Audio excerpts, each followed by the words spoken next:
أعوذ بالله من الشيطان الرجيم. بسم الله الرحمن الرحيم. وإذ أخذنا ميثاقكم لا تسفكون دماءكم ولا تخرجون أنفسكم من دياركم ثم أقررتم وأنتم تشهدون ثم أنتم هؤلاء تقتلون أنفسكم وتخرجون فريقا منكم من ديارهم تظاهرون عليهم بالإثم والعدوان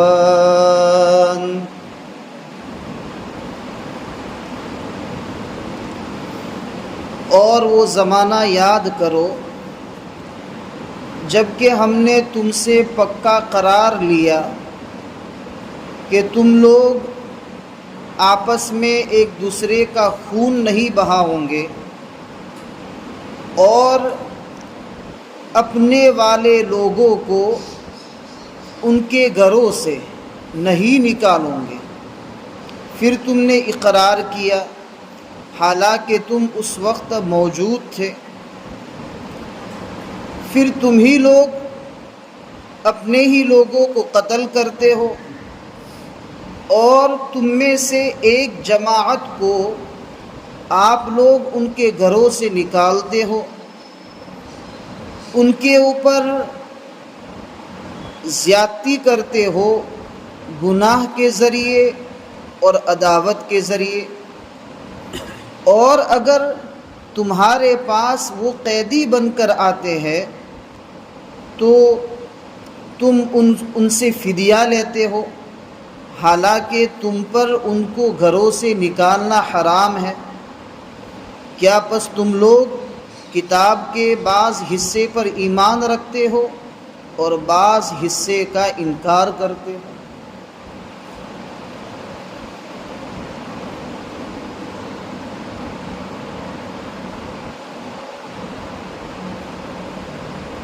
دو جمعہ سے پہلے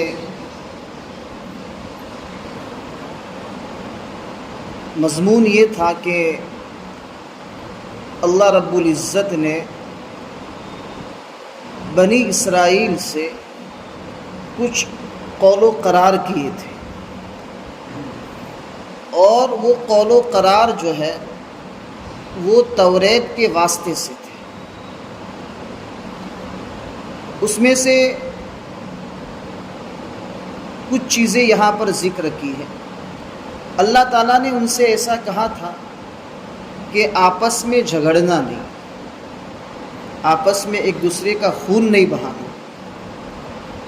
دوسری چیز یہ تھی کہ کسی کو ان کے گھروں سے نکال کر کسی دوسرے وطن میں بھیجنے کی اجازت نہیں ہے، جس کو ہم کہتے ہیں گھر بار کر دینا، اس کو اردو زبان میں کہتے ہیں جلا وطن کرنا۔ اور تیسری چیز تھی کہ اگر تم میں کا کوئی شخص دشمن کے ہاتھ میں پکڑا جائے تو فدیہ دے کر اس کو چھڑانا۔ یہ تین چیزیں اللہ تعالیٰ نے تین چیزوں میں ان سے وعدہ لیا تھا۔ اب یہ لوگ کیا کرتے تھے؟ آپس میں جھگڑتے بھی تھے، یعنی ایک دوسرے کا خون بھی کرتے تھے، اور ایک دوسرے کو گھروں سے نکالتے بھی تھے۔ لیکن تیسری چیز جو تھی، اگر ان کا کوئی قوم کا کوئی شخص اگر دشمن کے ہاتھوں میں پکڑا گیا ہے تو فدیہ دے کر، پیسے دے کر، اناج دے کر اس کو چھڑا لیتے تھے۔ اب اللہ تعالیٰ نے یہ تین چیزیں اس آیت میں بلکہ اس پوری آیت میں پورے آدھے صفحے میں انہی 3 چیزوں کو بیان کیا ہے۔ اب یہ معاملہ کہاں کا ہے؟ اتنا تو ہے کہ تذکرہ یہود کا ہے، تو یہ کون سے قبیلے مراد ہے یہود کے، یہ سمجھنا ضروری ہے، تب جا کے ہمیں ان آیات کی تفسیر سمجھ میں آئے گی۔ دیکھو،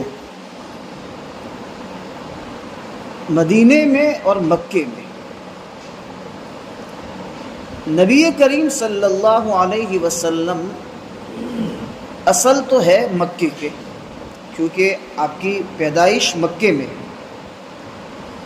مکے کے اندر جو آبادی رہتی تھی وہ بنو اسماعیل تھی، یعنی حضرت ابراہیم علیہ السلام کے لڑکے حضرت اسماعیل کی اولاد میں سے، اور ددیالی رشتہ جو ہے حضرت ابراہیم سے، اور ننہالی جو رشتہ ہے وہ یمن سے تھا نبی کریم صلی اللہ علیہ وسلم، یعنی وہ اخیر تک۔ اور مدینے میں کیا تھا کہ مدینے میں نصارہ یعنی عیسائی اور یہودی، یعنی حضرت ابراہیم علیہ السلام کے لڑکے حضرت اسحاق، ان کی اولاد میں سے جو حضرت موسیٰ تک تھے وہ تو سب یہودی ہے، اور پھر حضرت عیسیٰ علیہ السلام سے پہلے اور آپ کے بعد جو لوگ تھے وہ عیسائی ہیں، اور نصارہ یعنی عیسائی اور یہودی یہ سب بنو اسحاق میں سے ہیں، اور اسحاق لڑکے ہیں حضرت ابراہیم سے۔ گویا دنیا میں نبی کریم صلی اللہ علیہ وسلم کو ماننے والے، آپ کی شریعت کو ماننے والے، حضرت موسیٰ علیہ السلام کی شریعت کو ماننے والے اسرائیل اور یہود، اور حضرت عیسیٰ علیہ السلام کی شریعت کو ماننے والے نصارہ اور عیسائی ہوئے، اور ان تینوں قوموں کے جو باپ ہیں حضرت ابراہیم علیہ السلام، اس لیے حضرت ابراہیم علیہ السلام کو ابو الانبیاء کہتے ہیں، انبیاء کے باپ، انبیاء کے والد، چونکہ آپ کی اولاد میں تسلسل کے ساتھ انبیاء چلے۔ اب مدینے میں جب نبی کریم صلی اللہ علیہ وسلم آئے تو دو قبیلے تھے، قبیلہ اوس اور قبیلہ خزرج، ان کا تعلق عیسائیت سے تھا، اور دو قبیلے تھے بنو قریظہ اور بنو نذیر، ان کا تعلق یہود سے تھا۔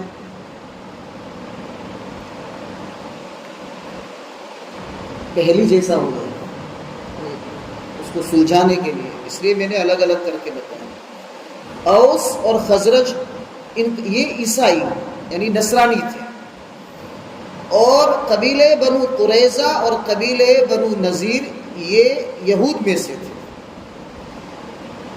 اب قبیلے بنو قریظہ اور قبیلے بنو نذیر یہ ایک بھائی کی اولاد، پھر یہ قبیلے اوس اور خزرج یہ بھی ایک بھائی کی اولاد۔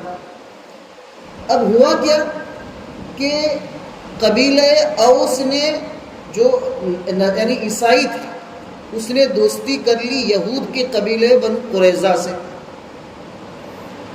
اور عیسائی کا جو دوسرا قبیلہ قبیلہ خزرج اس نے دوستی کر لی یہودی کے دوسرے قبیلے بنو نذیر سے۔ اب یہ لوگ کیا کرتے تھے؟ اب یہ چیز اگر آپ سمجھے ہیں تو یہ آیت کی تفسیر سمجھ میں آئے گی۔ اب کیا کرتے تھے کہ قبیلے اوس اور قبیلہ بنو قریظہ یہ دونوں ایک جگہ پر، قبیلہ خزرج اور قبیلہ بنو نذیر وہ ایک جگہ پر، اب یہ آپس میں جھگڑتے ہیں، ایک دوسرے کا کیا کرتے؟ خون بہاتے ہیں، حالانکہ ایک بھائی کی اولاد آمنے سامنے۔ ارے ہوا کہ نہیں ہوا؟ بات سمجھ میں آئی؟ اور پھر اس کے بعد یہ لوگ دوستی میں یعنی آپس کی دوستی کی وجہ سے یہ لوگ ایک دوسرے کو جو ہے نکال دیتے تھے، اگر قبیلے بنو قریظہ اور اوس ان میں کا کوئی شخص پکڑا جاتا قبیلے خزرج اور قبیلے بنو نذیر کے پاس، تو یہ لوگ جاتے تھے اور کچھ پیسے دے کر اس کو چھڑاتے تھے۔ اب یہ کتنے نکمے ہیں، یہودی اور نصرانی پوچھتے تھے ان سے کہ بھئی تم لوگ آپس میں جھگڑتے کیوں؟ آپس میں جھگڑتے کیوں ہو؟ قبیلے بنو قریظہ قبیلے بنو نذیر سے جھگڑ رہا ہے، قبیلے اوس قبیلے خزرج سے جھگڑ رہا ہے، حالانکہ یہ سب ایک باپ کی اولاد ہے۔ تو کہتے تھے کہ دوستی نبھانے کے لیے لڑنا پڑتا ہے اپنے دوستوں کی طرف سے، لیکن انہیں یہ معلوم نہیں ہے کہ ہم جن سے لڑتے ہیں وہ ہمارے بھائی ہیں، ہمارے چچا زاد بھائی ہیں، ہمارے خاندانی لوگ ہیں، ہمارا ان کا خون ایک ہے۔ اب یہ لوگ کہتے تھے کہ چونکہ ہماری اوس والے یعنی قبیلے بنو قریظہ والے کہتے تھے کہ ہماری قبیلے اوس سے دوستی ہے، اس لیے دوستی نبھانے کے لیے ہم لڑتے۔ بھئی اوس اور خزرج ان کا یہ تو الگ ہے، اور یہ قبیلے بنو قریظہ اور بنو نذیر یہ الگ ہے، تو یہ ایک طرف ہو اور یہ ایک طرف ہو تو جھگڑے تو سمجھ میں آ رہا ہے، یہ ایک ان کے ساتھ مل رہا ہے اور ایک ان کا ان کے ساتھ مل رہا ہے، اور دونوں آپس میں جھگڑ رہے ہیں۔ تو اور پھر پوچھتے ہیں کہ بھئی کیوں جھگڑتے ہو، کیوں خون بہاتے ہو آپس میں؟ تو کہتے ہیں کہ دوستی کے لیے تو ایسا کرنا پڑتا ہے۔ پھر جب ان سے پوچھا کہ پھر تمہارا دشمن جو ہوتا ہے میدان میں وہ اگر پکڑا جاتا ہے، حالانکہ وہ تمہارا دشمن ہے میدان میں، لیکن خاندان کے اعتبار سے تمہارے خاندان کا فرد ہے، جب یہ پکڑا جاتا ہے تو تم پیسے دے کے کیوں چھڑاتے ہو؟ تو کہتے تھے رشتہ داری نبھانی پڑے، رشتہ داری نبھانی پڑے۔ اصول ہے زندگی میں، ایک اصول یاد رکھیں۔ اسی لیے کہتے ہیں کہ اللہ رب العزت کے احکام اور نبی کریم صلی اللہ علیہ وسلم کے پاکیزہ طریقوں کے خلاف اگر زندگی گزارو گے تو تمہیں دنیا کتنی ہی حسین نظر آئے، آپ کبھی بھی سکون اور دل کا اطمینان حاصل نہیں کر سکتے، کیونکہ اللہ رب العزت نے جو شریعت کو اتارا ہے وہ انسان کی فطرت کے موافق ہے۔ شریعت کے خلاف اگر کوئی کام ہوگا تو آپ کی فطرت آپ کو جھنجھوڑے گی اور آپ کو مجبور کرے گی اور آپ سے سکون کو چھین لے گی۔ غیر مسلم ہمارے ملک میں انہوں نے ایک نعرہ لگایا پورے ملک میں، گائے ماتا، یعنی بلکہ راحت صاحب نے تو یہاں تک کہہ دیا کہ اب تو چائے سے نہیں گائے سے ڈر لگتا ہے، یہاں تک انہوں نے اپنے اشعار میں کہہ دیا۔ پورے ملک میں ایک ماحول چلا، اور جہاں بھی کسی جو ہے مسلمان نے کسی یعنی اس جانور کو کاٹا تو اس کے اوپر کتنی زیادتیاں ہوئی اور کتنے واقعات بنے، اور انہوں نے اس کو اتنا پکڑے رکھا اور پورے ہندوستان میں اس کو پھیلانے کی کوشش کی۔ خیر کچھ صوبے اور کچھ اسٹیٹ ابھی بھی جو ہے نا وہاں ایسی سختی نہیں ہے، لیکن آج کا کیا حال ہے؟ انہوں نے کہا کہ اگر اس کے اوپر یعنی وہ جانور جس کے اوپر کانوں کے اوپر علامت لگی ہے اسی کو ہم جو ہے آزاد رکھیں گے، باقی دوسروں کو پکڑ کے لے جائیں گے، کسی اور جگہ پر ڈال دیں گے۔ یعنی آخرکار وہ خود مجبور ہو گئے، اس لیے کہ راستوں کے اندر انہوں نے کھلا چھوڑ دیا، کتنے ایکسیڈنٹ اور کیسے حادثے ہو گئے، کتنے خاندان بکھر گئے۔ تو آج اس نتیجے پر پہنچے کہ ہر ایک جو ہے اپنے اپنے جانور کو سنبھالے۔ یہ صرف مسلمانوں کو پریشان کرنے کے لیے تھا اور اپنی مذہبیت کو ثابت کرنے کے لیے انہوں نے یہ سب کیا تھا اور یہ سب ڈھونگ رچا تھا، لیکن آج وہ مجبور ہو گئے۔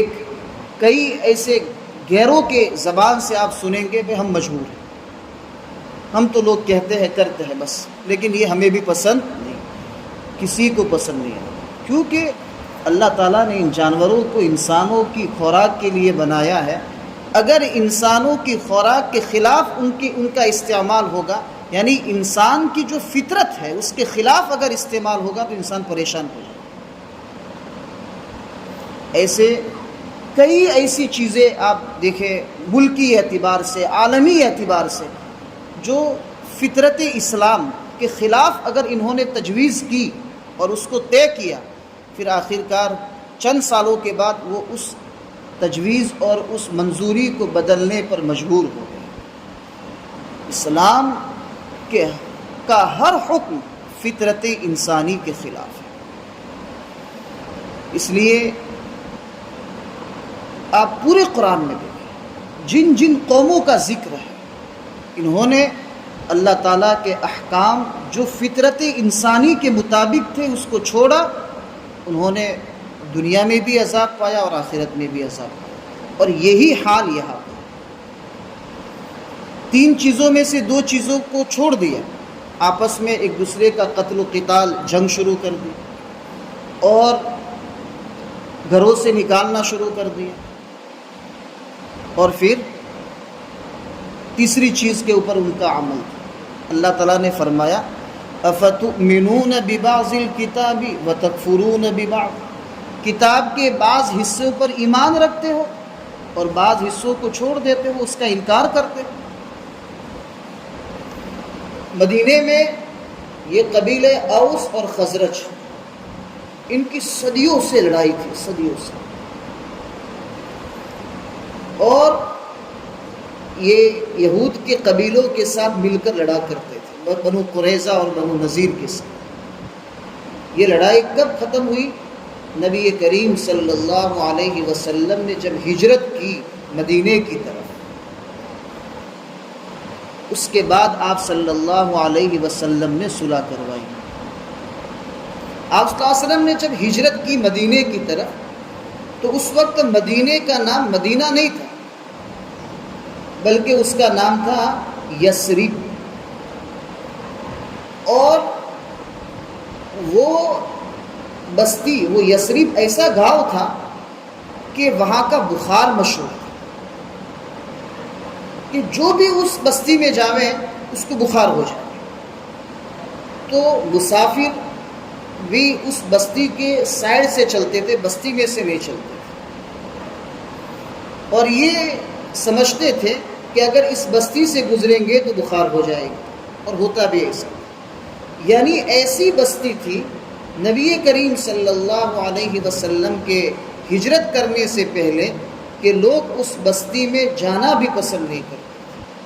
نبی کریم صلی اللہ علیہ وسلم نے ہجرت کی، انصار نے نبی کریم صلی اللہ علیہ وسلم کے سامنے درخواست کی، یا رسول اللہ، یہ یثرب میں آپ کی تشریف آوری ہے، آپ ہجرت کر کے آئے ہیں، لیکن یہاں کا بخار بڑا مشہور ہے، جو بھی یہاں آتا ہے اس کو بخار ہو جاتا ہے، لوگ یہاں بیمار رہتے ہیں۔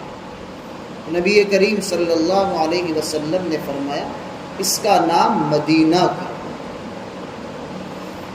اور آپ صلی اللہ علیہ وسلم نے اس وقت دعا فرمائی، یا اللہ تو یثرب کے بخار کو ختم فرما، مقام جحفہ میں اس کو پہنچا دے، اور اس شہر کو پرامن بنا۔ آپ صلی اللہ علیہ وسلم کی ہجرت کی برکت سے آج ہم دیکھتے ہیں کہ ہر کسی کا دل یہ چاہتا ہے کہ مدینہ جائے، بلکہ شاعر نے تو یہاں تک کہہ دیا کہ جنت میں سب کچھ ہے مگر مدینہ نہیں، جنت میں سب کچھ ہے مگر مدینہ نہیں، یعنی اس کی عظمت کو نبی کریم صلی اللہ علیہ وسلم کے قدم پڑنے کی وجہ سے اس کی عظمت کہاں سے کہاں پہنچ گئی۔ وہاں ایک نبی کریم صلی اللہ علیہ وسلم کا جو حجرہ تھا، حجرہ مبارکہ تھا، اور جو ممبر تھا اس کے درمیان کے حصے کو نبی کریم صلی اللہ علیہ وسلم نے فرمایا یہ روضۃ من ریاض الجنہ ہے، یہ جنت کا باغ ہے، یہ حصہ۔ کیا مقام ملا اس جگہ کو، نبی کریم صلی اللہ علیہ وسلم کی آمد پر اور آپ کی ہجرت کی وجہ سے ہم بھی انشاءاللہ نبی کریم صلی اللہ علیہ وسلم کے طریقوں کو اپنائیں گے، ان طریقوں سے عشق کریں گے، محبت کریں گے، تو امید ہے بلکہ یقین کامل ہے کہ اللہ تعالی ہمیں بھی چمکائیں گے، دنیا بھی چمکائیں گے اور آخرت بھی چمکائیں گے۔ تو یہ لوگ یہ 3 کاموں میں سے 2 کام نہیں کرتے تھے اور 1 کام کرتے تھے۔ یہود نہیں کرتے تھے، 1 کام کرتے تھے۔ ہمیں بھی اپنی زندگی میں دیکھنا چاہیے کہ ہماری زندگی میں اللہ کے بتائے ہوئے احکام پر کتنا عمل ہے۔ یہ نہیں کہ یہود نہیں کرتے تھے تو اللہ تعالیٰ نے ان کو عذاب دے دیا، دنیا میں بھی اللہ نے ان کو ذلیل کیا۔ ذلیل کیسے کیا؟ غزوہ خندق کے بعد ان کو مدینے سے نکال دیا، قبیلہ بنو قریظہ کو بھی اور قبیلہ بنو نذیر کو، اور خیبر بھیج دیا سب۔ اور پھر نبی کریم صلی اللہ علیہ وسلم نے خیبر پر باقاعدہ حملہ کیا صحابہ کے حوالے واسطے سے، اور بلکہ نبی کریم صلی اللہ علیہ وسلم بھی اس جنگ میں شریک تھے، غزوہ خیبر ہے، اور حضرت علی رضی اللہ تعالیٰ عنہ کے ہاتھوں وہ غزوہ یعنی خیبر فتح بھی ہوا۔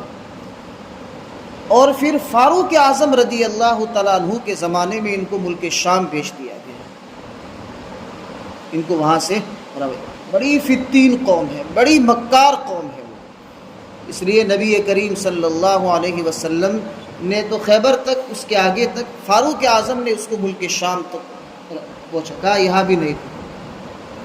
اس لیے آج وہ یہی سوچ رہے ہیں کہ خیبر تک تو ہماری جگہ ہے،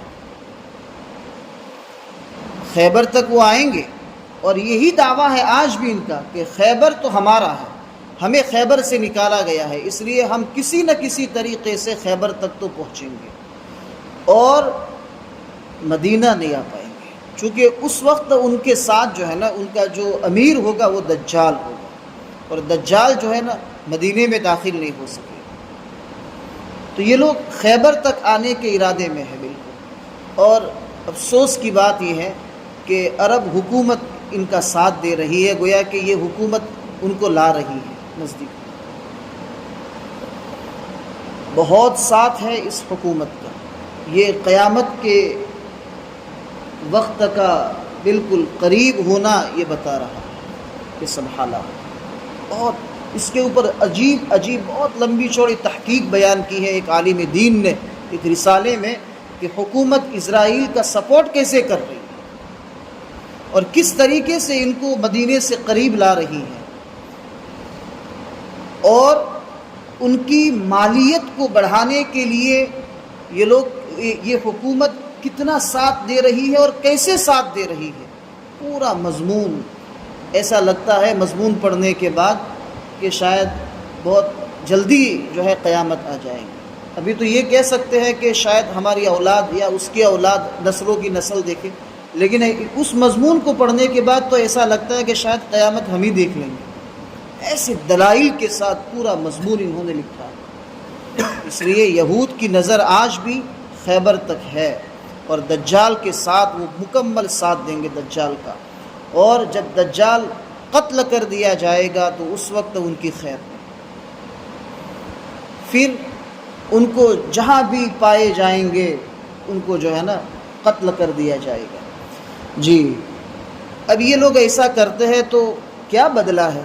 فما جزاء من يفعل ذلك منكم الا خزي في الحیات الدنیا، ایسے آدمی کا بدلہ جو تم میں سے یہ سب کام کرتا ہو، یعنی اللہ کے حکم کے خلاف، تو نہیں ہے بدلہ مگر دنیاوی زندگی میں ذلت۔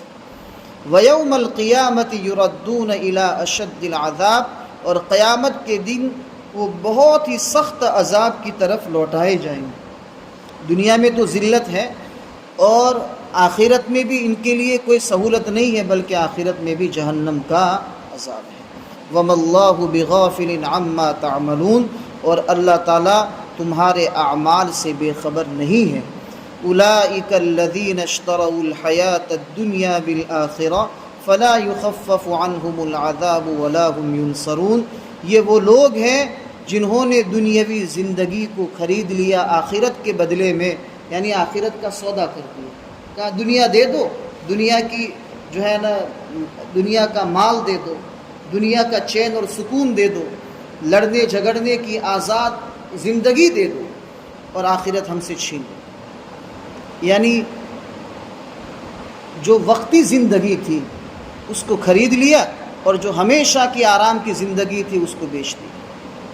بیچ دیں گے تو انسان جب بیچ دیتا ہے تو انسان کی ملکیت اس کے قبضے سے نکل جاتی ہے، گویا کہ آخرت کو بیچ دیا، آخرت ان کے قبضے سے نکل گئی۔ اب آخرت میں کیا ملے گا دنیا والوں کو؟ آخرت میں اللہ کا عذاب، ان سے عذاب ہلکا نہیں کیا جائے گا، ولا هم ينصرون، اور نہ ان کی مدد کی جائے گی۔ اللہ تعالیٰ جنت الفردوس میں ہمیں بغیر حساب و کتاب کے داخلہ نصیب فرمائے، اور جہنم سے اللہ تعالیٰ ہم سب کی اور پوری امت مسلمہ کی حفاظت فرمائے۔ اللہم نور قلوبنا بالقرآن وزین اخلاقنا بالقرآن، اللہم ادخلنا فی جنت الفردوس بالقرآن، اللہم نجنا من النار بالقرآن، اللہم انفعنا بالآیات والذکر الحکیم، وصلی اللہ تعالی علی النبی الکریم، سبحان ربک رب العزة عما یصفون وسلام علی